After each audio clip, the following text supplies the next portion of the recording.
ಅಮಾನತಾದ ಶಾಸಕರನ್ನ ಮಾರ್ಷಲ್ಸ್ ಎತ್ಕೊಂಡು ಬಂದಿರುವಂಥದ್ದು ಹೊತ್ತು ತಂದು ಸದನದ ಹೊರಗೆ ಹಾಕಿದ್ದಾರೆ ಮಾರ್ಷಲ್ಸ್ ಅನ್ನೋದು ಗೊತ್ತಾಗ್ತಾ ಇದೆ.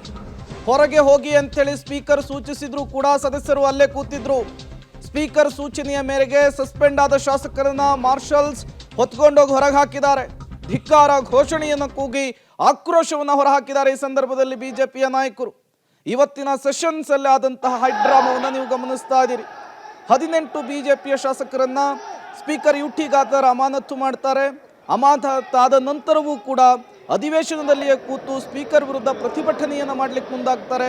ಆ ಸಂದರ್ಭದಲ್ಲಿ ಸ್ಪೀಕರ್ ಸೂಚನೆಯ ಮೇರೆಗೆ ಮಾರ್ಷಲ್ಸ್ ಶಾಸಕರನ್ನ ಹೊತ್ತೊಯ್ದಿದ್ದಾರೆ ಹೊರಗೆ. ಇವತ್ತು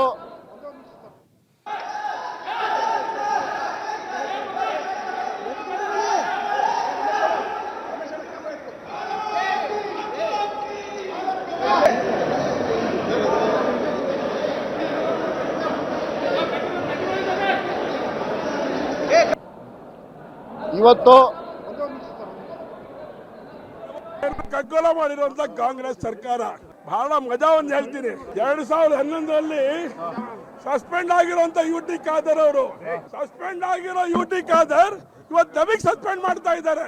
ಇದು ಅಕ್ಷಮ್ಯ ಅಪರಾಧ. ಇದು ಮೊದಲು ಅವಕಾಶ ಕೊಟ್ಟಿದ್ದು ಸ್ಪೀಕರ್ ಅವರು. ಇದಕ್ಕೆ ಯಾವುದೇ ನಿಯಮ ಮಾಡಿ ಇವತ್ತು ಸ್ಪೀಕರ್ ಅವರು ಸದನದಲ್ಲಿ ಹನಿ ಟ್ರಾಪ್ ವಿಷಯ ಯಾವುದೇ ನಿಯಮದಡಿ ಅವತ್ತು ಅವಕಾಶ ಕೊಡದಲೆ ಮ್ಯಾಚ್ ಫಿಕ್ಸ್ ಮಾಡ್ಕೊಂಡು ಇವತ್ತು ಕಾಂಗ್ರೆಸ್ ಸರ್ಕಾರನ ಗೊಂದಲದಲ್ಲಿ ಇಡ್ತಾವ್ರೆ. ಮೇನ್ ಇವತ್ತು ನಮ್ಮನ್ನ ಸಸ್ಪೆಂಡ್ ಮಾಡಬೇಕಾದ್ರೆ ಸತ್ಯದ ಮೇಲೆ ಸವಾರಿ ಮಾಡ್ತಾ ಇದ್ದಾರೆ. ಸತ್ಯವನ್ನ ನಾವು ಹೇಳಿದಕ್ಕೆ ಯಾರು ಹನಿ ಟ್ರಾಪ್ ಮಾಡಿದ್ದಾರೆ, ಯಾರು ಹನಿ ಟ್ರಾಪ್ ಒಳಗಾಗಿದ್ದಾರೆ ಅದ್ರ ಬಗ್ಗೆ ತನಿಖೆ ಆಗಬೇಕು, ಸತ್ಯವನ್ನ ತನಿಖೆ ಮಾಡಿ ಅಂತ ಹೇಳಿ ನಾವು ಸ್ಪೀಕರ್ ಮುಂದೆ ಹೋಗಿ ಗಲಾಟೆ ಮಾಡಿದ್ ನಿಜ. ಮಾಜಿ ಸಚಿವರು ಶಾಸಕರು ಕೂಡ ಆಗಿರ್ತಾರೆ ಮುನ್ರತ್ ಅವರು ಇವತ್ತು ಸದನದಿಂದ ಸಸ್ಪೆಂಡ್ ಮಾಡಿದ್ದಾರೆ. ಈ ವಿಚಾರ ಮಾತಾಡ್ಲಿಕ್ಕೆ ಸರ್, ಮೊದಲನೇದಾಗಿ ತಾವು ಅಲ್ಲಿ ದುಂಡಾವರ್ತನೆ ಮಾಡಿದ್ರಿ ಅನ್ನುವಂಥ ಆರೋಪ ಅಥವಾ ಗೌರವವನ್ನು ಹಾಳು ಮಾಡಿ ಅನ್ನೋ ಆರೋಪವನ್ನು ಮಾಡಿ ತಮ್ಮ ಮೇಲೆ ಸಸ್ಪೆಂಡ್ ಮಾಡಿದ್ದಾರೆ ಸರ್. ತಾವು ಸರಿಯಾಗಿ ಇವತ್ತು ಒಳಗಡೆ ಕಲಾಪ ನಡೆಯುವಂಥ ಸಂದರ್ಭದಲ್ಲಿ ಸ್ಪೀಕರ್ ಅವರು ಚೇರ್ ಹತ್ರಕ್ಕೆ ಹೋಗುವಾಗ ಮಾರ್ಷಲ್ ಅವರು ತಡೆಯಕ್ಕೆ ಬಂದರೂ ಸಹ ಎಲ್ಲ ಮಾರ್ಷಲ್ಗಳನ್ನು ಹಿಂದಕ್ಕೆ ಕಳಿಸಿದ್ರು. ಯಾರೂ ಗಲಾಟೆ ಮಾಡಿಲ್ಲ. ಸ್ಪೀಕರ್ ಅವ್ರ ಪಕ್ಕದಲ್ಲಿ ಎಲ್ಲ ನಿಂತಿದ್ದಾರೆ ಹೊರತು ಸ್ಪೀಕರ್ ಅವ್ರಿಗೆ ಸ್ಪೀಕರ್ ಚೇಂಬರ್ ಪಕ್ಕದಲ್ಲಿ ನಿಂತ್ಕೊಂಡು ಧಿಕ್ಕಾರಕ್ಕೆ ಹೋಗೋದಾಗ್ಲಿ ಅವ್ರನ್ನ ಮಾತಾಡೋದಾಗ್ಲಿ ಏನೂ ಮಾಡಿಲ್ಲ.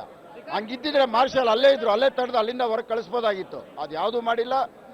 ಏಕಾಏಕಿ ಇವತ್ತು ಅಮಾನತ್ ಮಾಡಿದ್ದಾರೆ. ಇದರಲ್ಲಿ ಕೊನೆಯಲ್ಲಿ ನನ್ನ ಹೆಸರು ಸೇರಿಸಿದ್ದಾರೆ. ಇದಕ್ಕೆ ಕಾರಣ ಡಿ ಕೆ ಶಿವಕುಮಾರ್ ಅವರು ಆಗ್ತಾರೆ. ಅಲ್ಲ, ತಮ್ಮ ಹೆಸರನ್ನು ಇಲ್ಲಿ ಸೇರಿಸಕ್ಕೆ ಡಿ ಕೆ ಶಿವಕುಮಾರ್ ಅಂದ್ರೆ ಅವ್ರು ಇರ್ಲಿಲ್ವಲ್ಲ ಸದನದಲ್ಲಿ? ಅವ್ರಿಲ್ಲ ಅಂದ್ರೂ ದೂರವಾಣಿ ಇದೆಯಲ್ಲ, ಎಷ್ಟೊತ್ತು ಬೇಕು? Target Munirathna sir. ಹಾಗಾದ್ರೆ ಖಂಡಿತವಾಗ್ಲೂ ಕೊನೆಯಲ್ಲಿ ಸೇರಿಸಿದ್ದಾರೆ. ಕೊನೆಯಲ್ಲಿ ತಮ್ಮ ಹೆಸರು ಸೇರಿಸಿದ್ದಾರೆ. ಹೌದು, ಮೊದಲು ಇರ್ಲಿಲ್ಲ. ಸ್ಪೀಕರ್ ಅವರ ಮಾತು ಕೇಳಿದಾರೆ ಡಿ ಸಿ ಎಂ ಅವ್ರ ಮಾತು. ಅವರು ಒತ್ತಡದಿಂದ ಈ ಕೆಲಸ ಆಗಿದೆ. ಓಕೆ, ಇದು ಶಾಸಕರಾಗಿದ್ದ ಮುನಿರತ್ನ ಅವರ ಮಾತು. ಅಂದ್ರೆ ಡಿ ಕೆ ಶಿವಕುಮಾರ್ ಅವರ ಒತ್ತಡದಿಂದ ಸ್ಪೀಕರ್ ಅವರ ನನ್ನ ಹೆಸರು ಕೇಳಿದ ಸೇರಿಸಿದ್ದಾರೆ, ಸಸ್ಪೆಂಡ್ ಮಾಡಿದ್ದಾರೆ ಹೊರತು ಮೊದಲು ನನ್ನ ಹೆಸರು ಇರಲಿಲ್ಲ ಅನ್ನೋ ಆರೋಪ ಮುನಿರತ್ನ ಅವರದು. ಕ್ಯಾಮರಾ ಪರ್ಸನ್ ಗಣೇಶ್ ಜೊತೆ ಸುಖೇಶ್, ಪಬ್ಲಿಕ್ ಟಿವಿ ಬೆಂಗಳೂರು.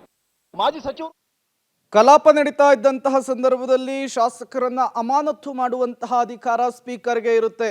ಇವತ್ತು ಹನಿ ಟ್ರಾಪ್ ವಿಚಾರಕ್ಕೆ ಬಿಜೆಪಿಯ ಶಾಸಕರು ದೊಡ್ಡ ಮಟ್ಟದ ಪ್ರತಿಭಟನೆಯನ್ನ ಮಾಡುವಂತಹ ಸಂದರ್ಭದಲ್ಲಿ ಅವರನ್ನ ಅಮಾನತು ಮಾಡಲಾಗಿದೆ.